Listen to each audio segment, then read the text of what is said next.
पाटील नगर श्री स्वामी समर्थ केंद्रात गुरुपौर्णिमा उत्सव मोठ्या उत्साहात संपन्न।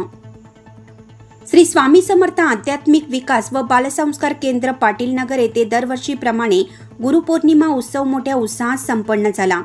सकाळी 6:30 वाजता श्री स्वामी समर्थ महाराजांचा अभिषेक षोडोपचारी पूजा करून समर्थ सेवेकरी गुरुबंधू भगिनींनी गुरुपद घेतले।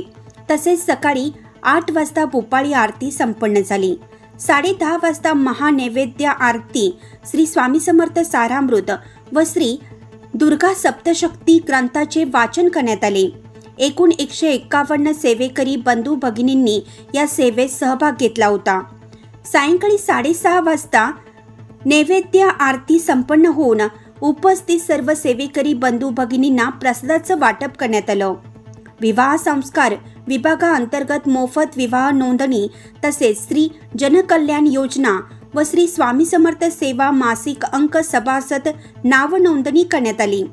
सकाळी 7 वाजता नवीन साकारण्यात आलेल्या दरबाराचे अनावरण ठाकरे गट शिवसेना महानगर प्रमुख श्री सुधाकर भाऊ बडगुजर, नगरसेविका सौ हर्षाताई बडगुजर यांच्या हस्ते करण्यात आले।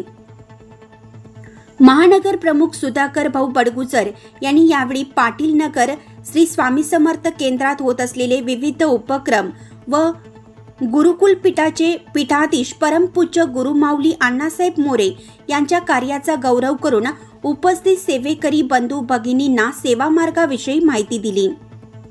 श्री विलास वाघ यांनी ग्राम अभियानाअंतर्गत 18 विभाग समजावून सांगत मार्गदर्शन केलं। यावेळी परिसरातील सेवेकरी बंधू भगिनी मोठ्या संख्येने उपस्थित होते। कार्यक्रम यशस्वीतेसाठी केंद्र प्रतिनिधी, ग्राम अभियान, 18 विभाग प्रतिनिधी व स्वयंसेवक यांनी परिश्रम घेतले। लोकमान्य न्यूजसाठी संचालक लक्ष्मीकांत शिंदे, नाशिक।